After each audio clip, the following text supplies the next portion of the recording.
Pembangunan Pondok Pesantren Tahfiz Al-Quran Insan Madani. Mohon dukungan dan doa serta wakaf, infak, sedekah melalui rekening donasi BRI 5563 01 01 99 38 534. Wujudkan Pondok Pesantren Tahfiz Al-Quran Insan Madani demi generasi Islam yang berbudaya, berakhlakul karimah dan Qur'ani. Assalamualaikum warahmatullahi wabarakatuh.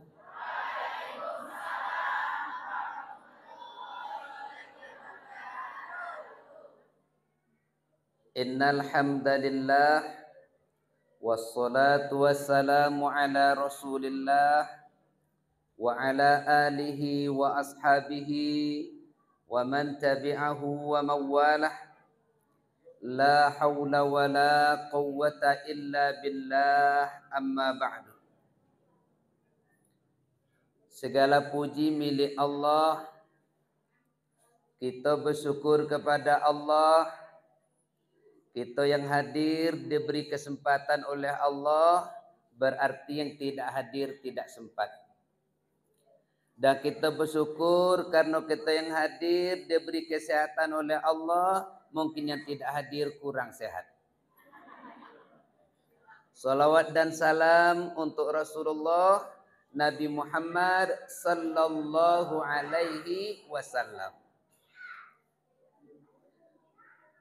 Yang dimuliakan Bapak Kepala Desa beserta seluruh staf pemerintahan, tokoh masyarakat, alim ulama cerdik pandai, yang dimuliakan Ibu Ketua dan pengurus Permata Desa, yang dimuliakan penyuluh PAI yang hadir hari ini, seluruh kita yang hadir, insya Allah calon-calon penghuni surga yang dirahmati Allah.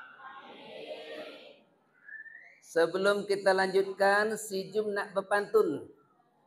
Boleh Pak Kades? Menjuluk pala di tepi kali, parang terbalik tergoreslah genteng.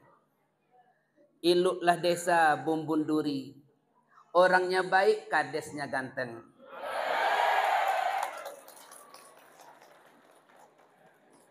Beliau ini dulu sudah berhenti jadi kepala desa karena ngurus Partai Gerindra. Tapi sekarang terpilih lagi. Wah itu. Kalau saya lawan beliau, kalah saya. Karena saya kalah ganteng. Mantap.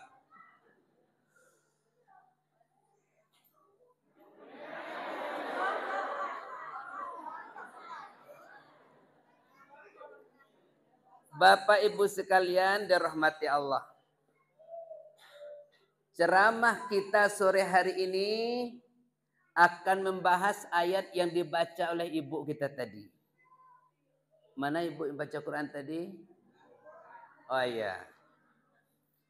Ibu tadi baca Quran, di antara ayat yang beliau baca surah Ali Imran ayat 103.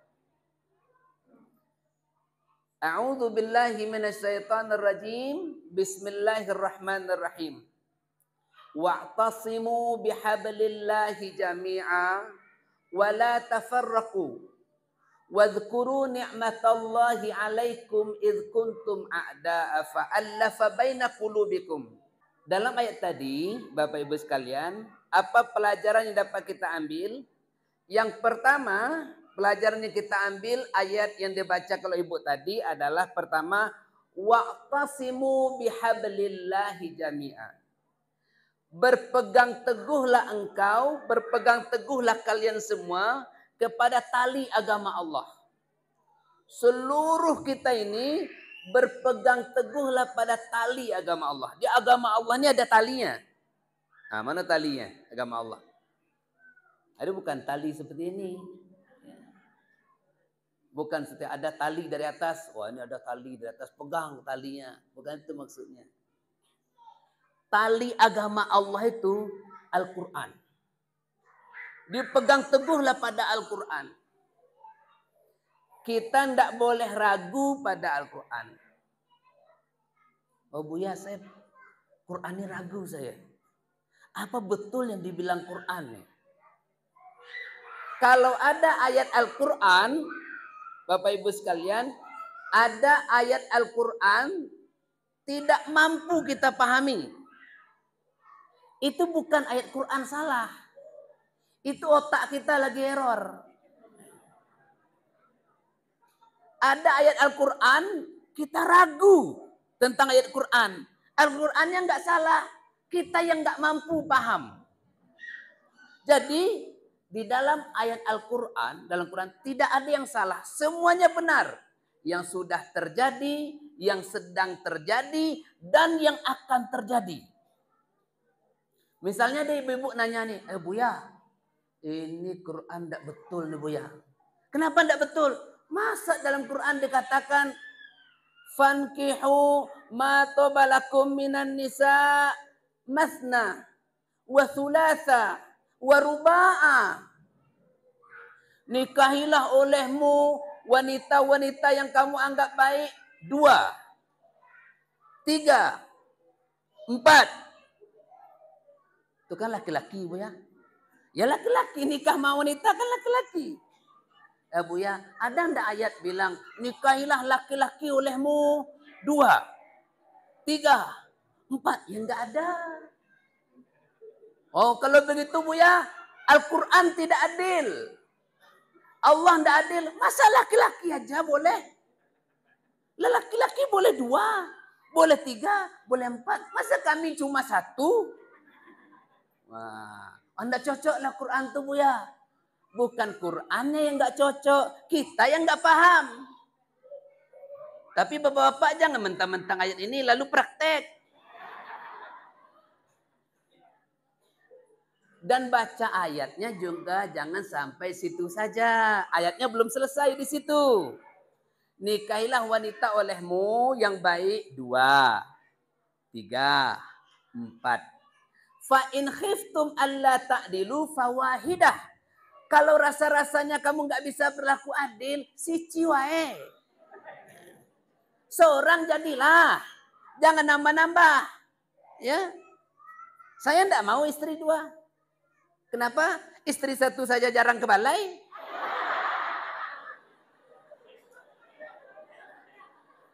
Apalagi mau istri 2.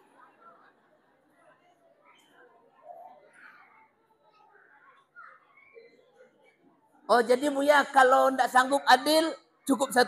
Ya cukup 1. Tapi prakteknya jangan begini. Oke, kalau gitu Buya saya pasang 4 dulu lah. Nanti kalau tidak adil kurangi 1. Nggak sanggup juga adil kurangi lagi 1. Tinggal 2. Nggak sanggup lagi kurangi 1. Tinggal 1. Kalau tiap laki-laki seperti itu berarti 1 laki-laki 3 janda. Ya kan? 3 merando jadi itu. Kan? Bisa dibuat 1 RT janda. Ngumpul janda situ semua. Gara-gara laki-laki ini. Kenapa perempuan nggak boleh? Suami 2, suami 3, suami 4. Kenapa laki-laki boleh? Kalau laki-laki, ada laki-laki sanggup berlaku adil. Misalnya sanggup dia berlaku adil. Dia bisa berlaku adil. Istrinya 4. Misalnya nih, kalau lahir anak dari istri pertama, siapa bapaknya? Misalnya Pak Kades misalnya. Ya misal. Ya saya berani ngambil contoh Pak Kades karena kami kan making friend. Kami kan berteman dari dulu. Kalau Pak Kades istrinya 4, Ibu Kades hadir. Maaf. Nah ini contoh beda, ini enggak. Enggak ini enggak.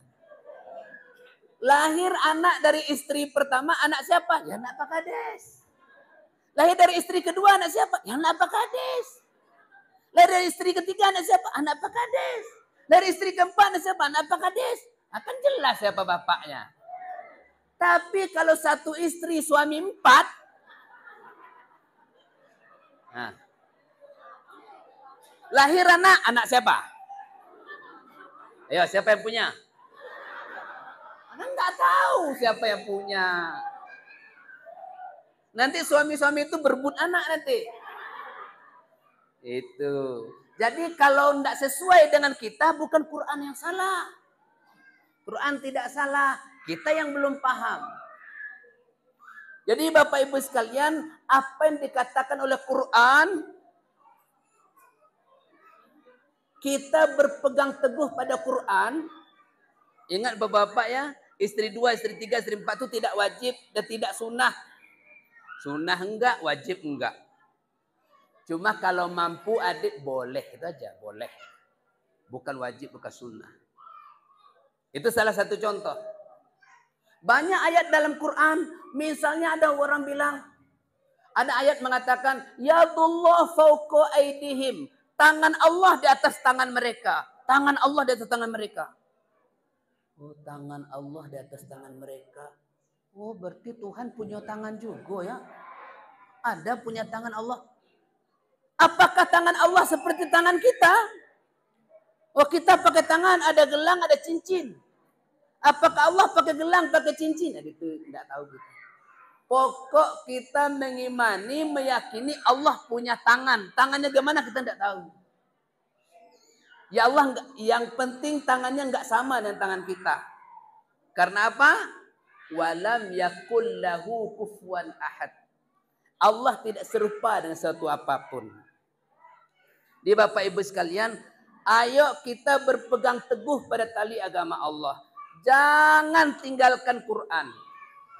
Ini Ibu sekalian, sekarang ini anak-anak muda kita, ya, sudah banyak yang mulai menghafal Quran. Sini ada MTS, IT. Anak-anak juga mulai menghafal Quran. Di situ ada pondok pesantren Al-Itqan. Anak-anak juga menghafal Quran. Di situ ada pesantren pondok pesantren Al-Kahfi. Anak-anak juga menghafal Quran. Kami sekarang sedang bangun pondok pesantren di Bukit Tengah. Tujuannya untuk anak-anak hafal Quran. Jadi sekarang tujuannya semua ke hafal Quran. Supaya berpegang teguh pada Quran. Dan pemerintah kita tiap tahun memberi beasiswa tahfiz Quran. Ada anak ibu hafal Quran 1 juz 30, daftarkan. Lulus dia tes 1 juta 1 juz. 2 juz 2 juta, 3 juz 3 juta. 10 juz 10 juta. Anak dikasih beasiswa. Ibu berapa juz?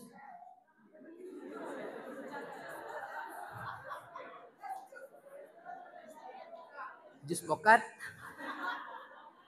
Juz toma?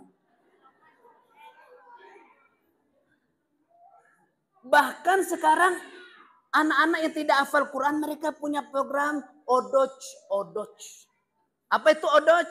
One day, one juz. Sehari dia baca Quran 1 juz. Sehari 1 juz, sehari 1 juz, sehari 1 juz. Ayo ibu-ibu yang banyak punya waktu, yang tidak ke ladang, tidak ke sawah, hanya di rumah saja. Istri di rumah saja, suami tidak mau nyuruh ibu ke ladang. Mama jangan ke ladang, nanti kulitmu tergores. Ayo yang di rumah, one day one juz, one day one juz, sehari sejuz. Buya, saya walaupun di rumah sibuk. Nyuci, nyetrika, nyapu, sibuk. Oh, kalau begitu ibu ndak usah odoj. Ndak usah one day one juz, ibu odol saja. One day one lepak. One day one lepak, sehari selepak, sehari selepak, sehari selepak. One day one lepak. 1 juz itu 9 lembar, 9 lepak. Oh, kita tidak bisa 9 lembar, 9 lepak. 1 lepak saja. Oh Buya, saya tidak bisa 1 lepak. Kalau tidak bisa, one day one ayat. Sehari seayat, sehari seayat, sehari seayat. Oh, ayatnya panjang-panjang Buya. Cari ayat pendek. Pokok sehari ayat. Ibu-ibu sudah nyuci, sudah nyetrika, menjelang zuhur duduk baca Quran. A'udzu billahi minasyaitonir rajim. Bismillahirrahmanirrahim. Alif lam mim. Shadaqallahul azim. Lah, satu ayat. Besok satu ayat lagi. Alif lam ra. Shadaqallahul azim. Habis satu ayat lagi. Yasin. Shadaqallahul azim. Besok satu ayat lagi. Nun. Shadaqallah. Pokok satu hari satu ayat, satu hari satu ayat. Ya nanti kan nggak ada ayatnya pendek terus, habis saya pendek tentu panjang lagi kan. Pokok kita interaksi dengan Al-Quran. Pegang teguh sama Al-Quran. Insya Allah rumah dibacakan Quran, lari itu iblis. Setan belih lari itu. Rumah dibacakan Quran, benteng supaya dia tidak kena santet. Benteng supaya dia tidak kena guna-guna. Ibu baca pagi dan petang Al-Fatihah. Alif Lam Mim 5 ayat.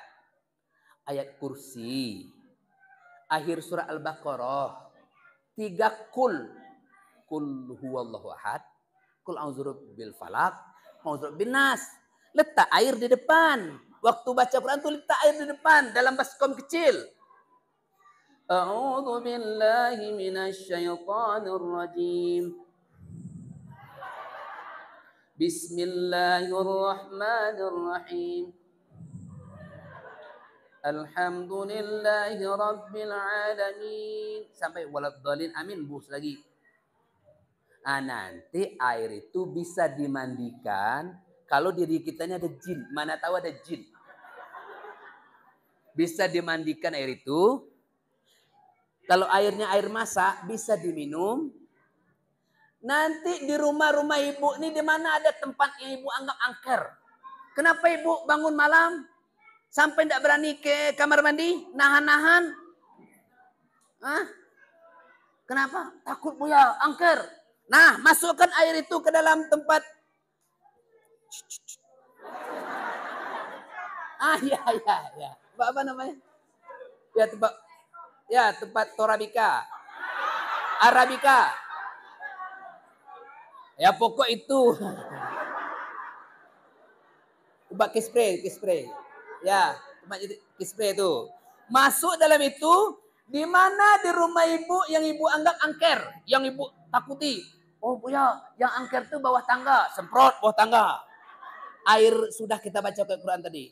Oh Buya, saya angker, ini dalam kamar tuh sering nggak ditunggu, semprot. Oh di kamar mandi angker ya, semprot. Di bawah tempat tidur angker ya, semprot. Suamiku angker ya, semprot. Biar nggak takut lagi kita. Jadi bisa jadi obat. Apalagi kalau ibu-ibu ada di depan rumah tuh daun bidara. Daun bidara, ada yang punya daun bidara? Enggak. Ada. Nah, daun bidara itu bagus. Untuk ruqyah, masuk dalam air tuh. Bisa di jus juga daun bidara tuh minum. Orang-orang yang pakai ilmu hitam, itu bisa lepas ilmunya dengan daun bidara. Ada orang mau mati, sekarat, payah sekaratnya, karena dia nuntut ilmu hitam. Nah, ada pucuk daun bidara, pukul-pukulkan ke seluruh badannya. Mulai dari kepala. Sudah pukul-pukulkan daun bidara, tidak mau keluar juga itu jinnya, ambil batang bidara, pukulan tuh. Nah, ilmu hilang, orang mati ya.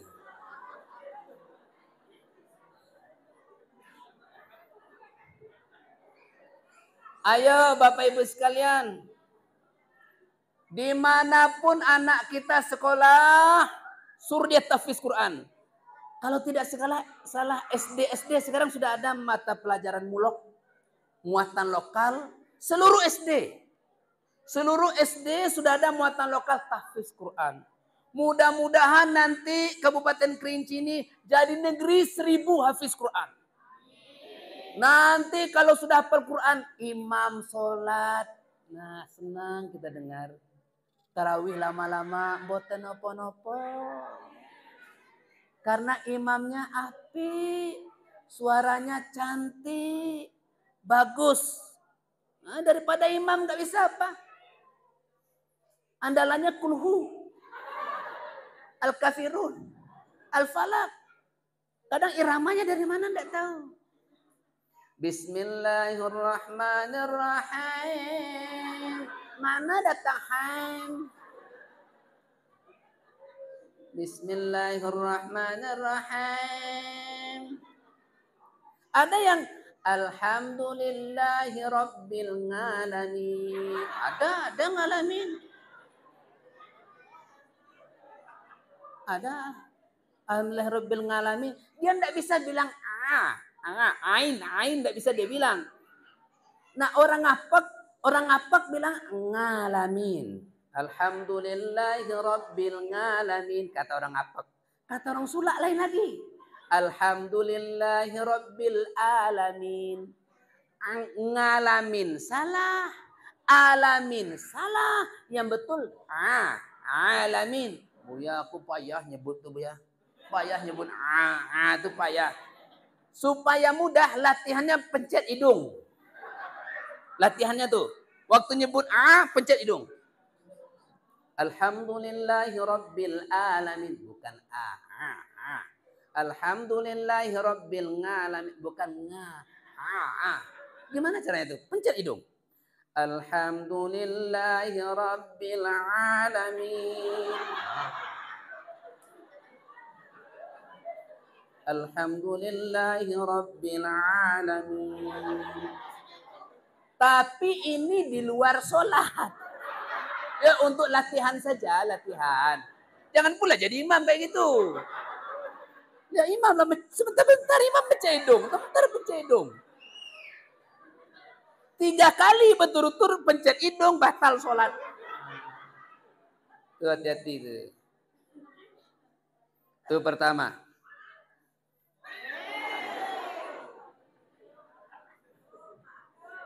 Yang kedua, ayat ini baca ibu kita tadi. Pesan yang pertama tadi adalah berpegang teguh pada tali agama Allah. Al-Quran. Ayat yang pesan kedua, ayat itu baca tadi. Wala tafarraku. Janganlah bercerai-berai. Berbeda boleh. Bercerai-berai tidak boleh. Kenapa kita ini bisa lahir? Karena kita ayah ibu berbeda. Bapak ibu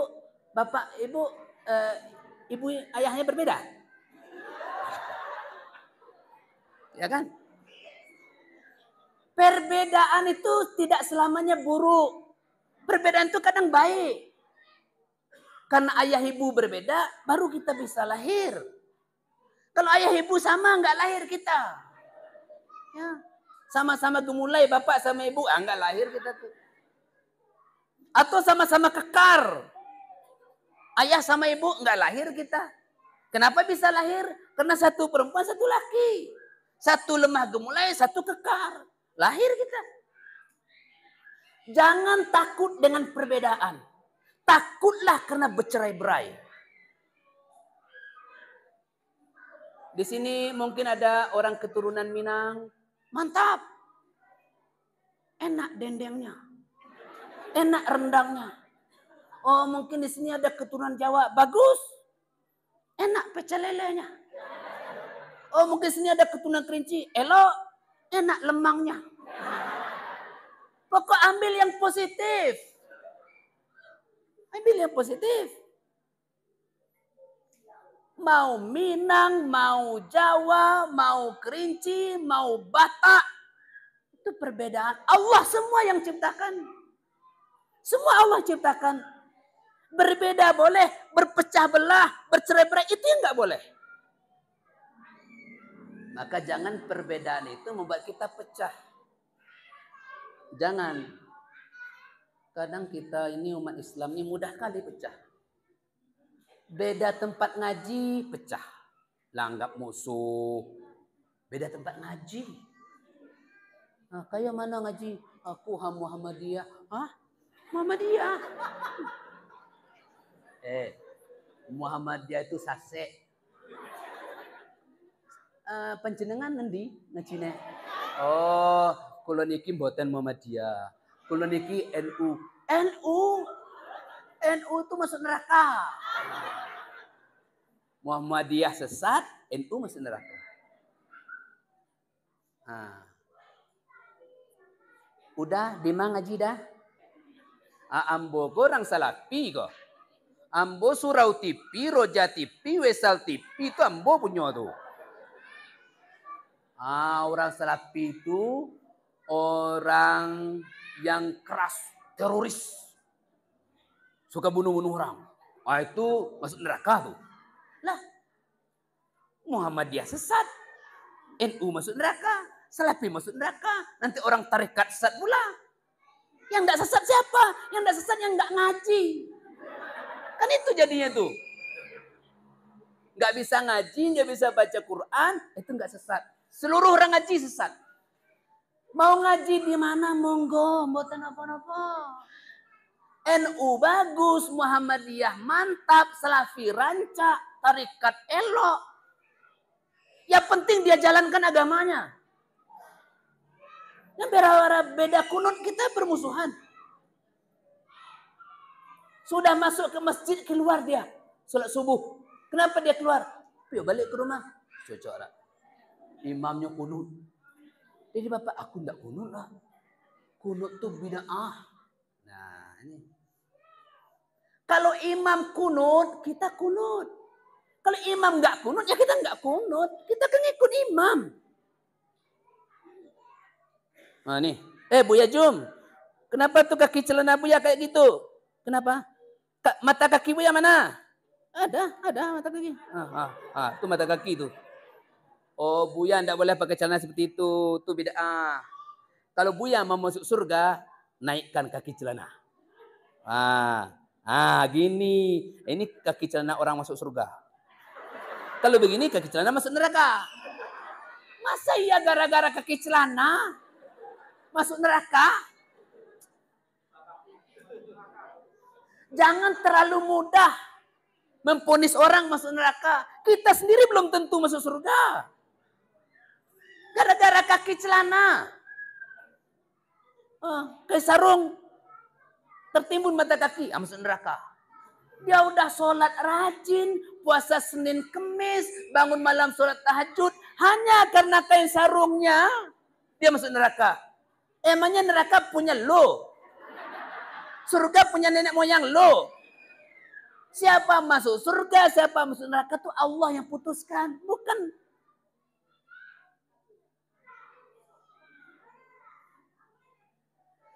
Yang pakai sarung di atas mata kaki bagus.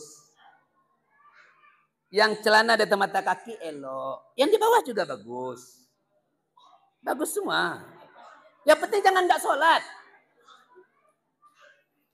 Tapi kalau terlalu tinggi kayak sarung, hati-hati. Kita ini memahami agama, jangan ikut-ikutan gitu. Gali ke dalam. Kadang orang bilang, Buya, kenapa Buya nih sholat pakai celana lepis nih? Wah Buya, sholat pakai celana lepis untuk preman. Orang pakai celana lepis itu bukan preman. Belum tentu orang sholat pakai sarung lebih baik daripada sholat pakai celana lepis. Sholat itu yang penting aurat tertutup. Mau celana lepis, mau celana training, pokok aurat tertutup. Nah, kalau pakai sarung, wah ini lebih mantap sholat nih, pakai sarung. Belum tentu. Kenapa sarung setinggi ini? Sholat situ. Untung di sini ada kipas angin nak. Ini kipas angin. Di masjid yang ada kipas angin tuh, kencang kipas anginnya. Ke sarung tinggi. Kipas angin kencang. Sabuk pengaman ndak do. Begitu putar kipas angin.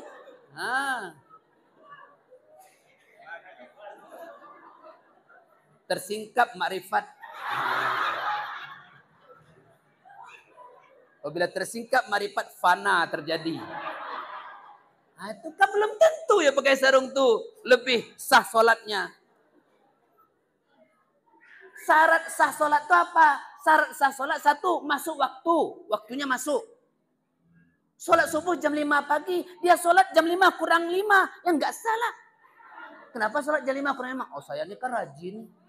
Bukan masalah rajin, belum masuk waktu. Orang sekolah SD masuk pagi jam 7.30. Datang murid jam 7.15. Dia bilang, Pak belajar Pak. Belum masuk. Bel belum bunyi. Syarat sah solat, masuk waktu. Kedua, syarat sah solat apa? Suci pakaian, badan dari hadas dan najis. Tiga apa? Tutup aurat. Mau pakai apa terserah tutup aurat. Boleh sholat nggak pakai mukena? Boleh. Ibu ke ladang, ke sawah nggak bawa mukena. Tapi ke sarung ada dua. Satu untuk terap.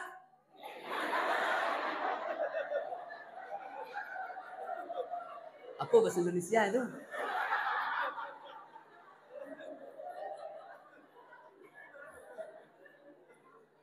Itu bahasa Indonesia ada. Ayo, itu bahasa Yunani. Satu untuk terap, bahasa Indonesianya adalah peramban.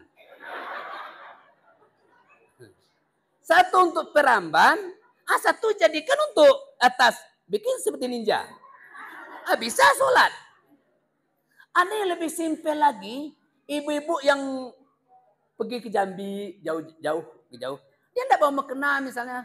Cukup pakai baju jubah aja, kan ada model baju jubah sekarang. Lengannya bisa dilipat nih ya. Lipat lengan sini. Nanti waktu sholat kancing dibuka kan lampau ke sini. Bau sini ya. Udah tertutup tangan tuh.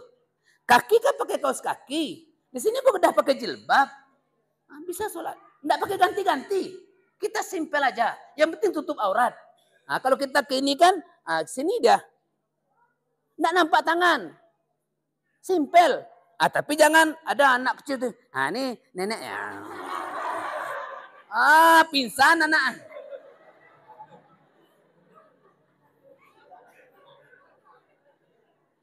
Praktis. Jangan alasan, kenapa enggak sholat? Lupa bawa mukena. Enggak ada alasan lupa bawa mukena.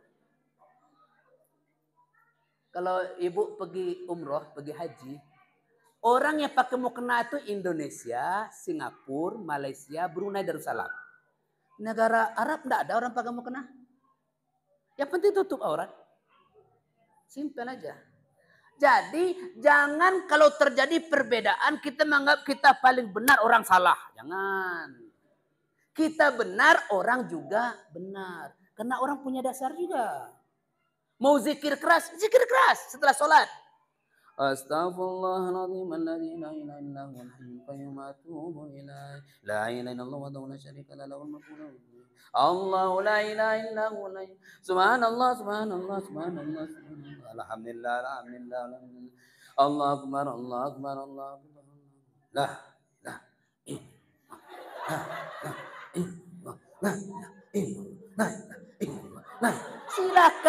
Silakan. Yang penting nafas sampai.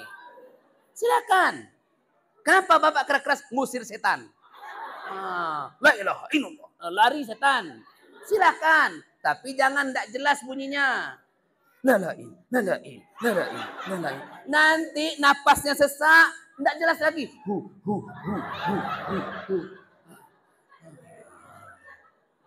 Oh Buya, saya kalau zikir selesai sholat tuh nggak keras, saya pelan. Saya sir. Boleh. Selesai sholat. Assalamualaikum warahmatullahi wabarakatuh. Silakan. Pokok jangan nyalahkan orang.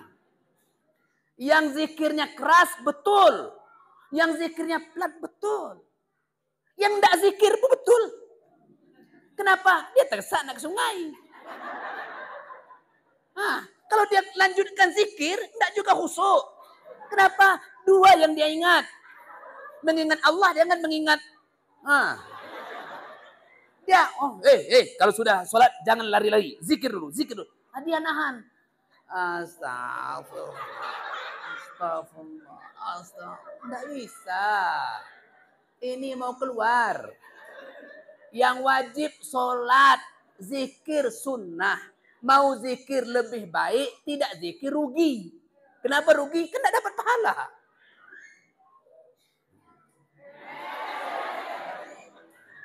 Terakhir, pokok intinya kita tadi berbeda boleh, berpecah belah ojo. Bercerai-berai jangan, berbeda biasa aja. Boleh, jangan nyalah-nyalahkan orang. Kecuali lah salah nian, misal sirik. Sirik itu tidak ada perbedaan. Kalau sirik ya sirik.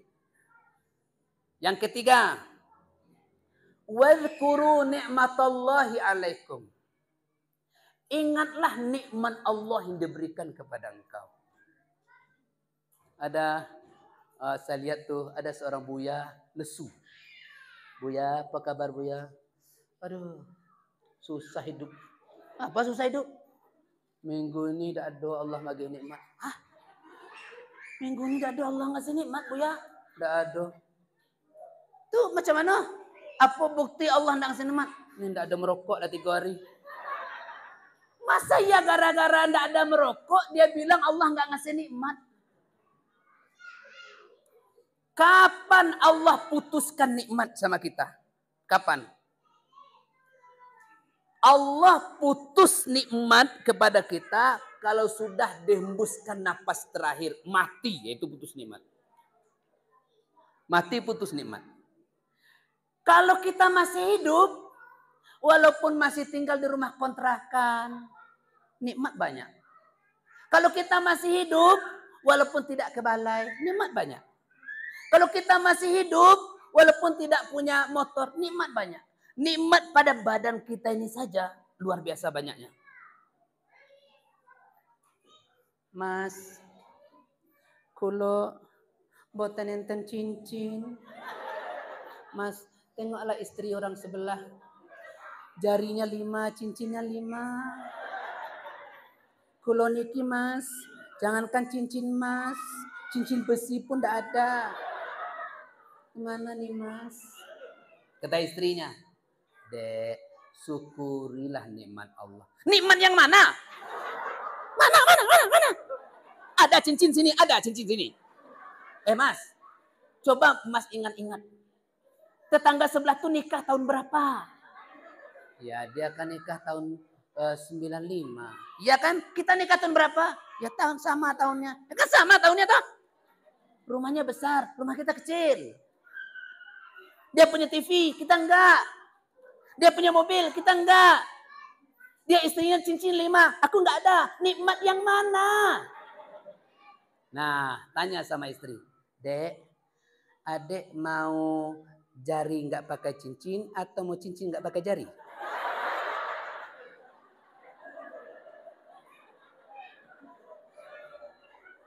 Jari ini udah merupakan nikmat Allah. Ini nikmat Allah. Satu saja jari lepas, gimana mau makan? Kalau kelingking atau apakah kelingking yang lepas atau jari jempol yang lepas? Yang lebih bahaya lagi jempol yang lepas. Lepas jempol. Gimana makannya? Ini nikmat Allah. Bahkan ada nikmat Allah yang kita anggap itu bukan nikmat. Padahal nikmat apa itu? Air liur. Ludah. Kalau kita ada lihat bangkai, kita meludah. Busuk. Kalau ada orang marah kepada orang lain, dia bercekak, dia bertengkar. Oh mati kau. Oh mati kau. Air liur ini jadi apa nama itu? Sebagai alat untuk menunjukkan kebencian, keburukan. Padahal kita lupa dalam air liur itu ada nikmat yang luar biasa. Apa nikmat air liur? Coba. Air liur ini membantu pencernaan.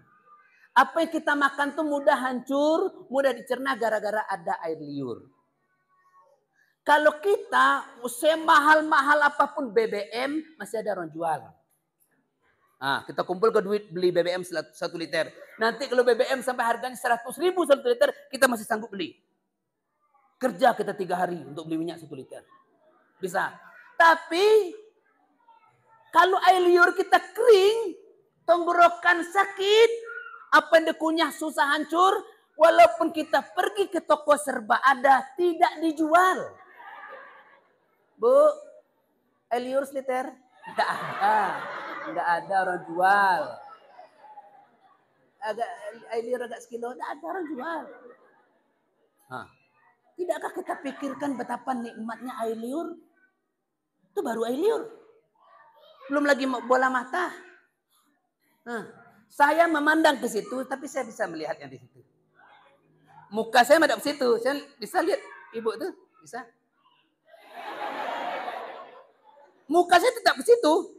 Saya bisa melihat situ. Bisa.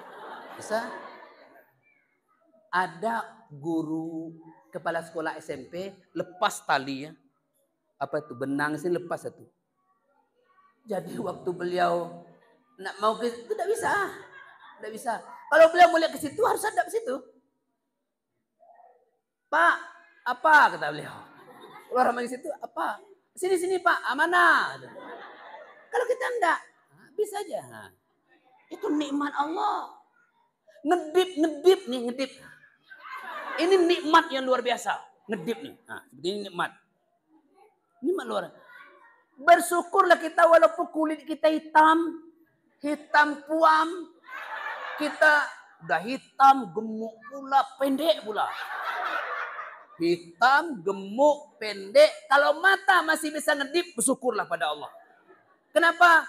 Apa gunanya kalau badan tinggi, putih, langsing, kaya, pejabat, tidak bisa ngedip. Wanita paling cantik Bumbun Duri, paling kaya, pejabat, tapi tidak bisa ngedip. Gimana Mas? Mau makan apa mau minum saja? Mas, ada tamu ya Mas? Ngeteh apa ngopi? Ya. Mana coba? Enggak cantik dia. Tidak cantik kalau enggak bisa ngedip. Syukurilah mata masih bisa ngedip. Gimana nyukurinya? Ya, ikutlah ngaji terus. BKMT datang, Permata Desa datang. Waktu asar mau datang kita sholat. Terima kasih. Mohon maaf. Wabillahi taufiq wal hidayah. Assalamualaikum warahmatullahi wabarakatuh.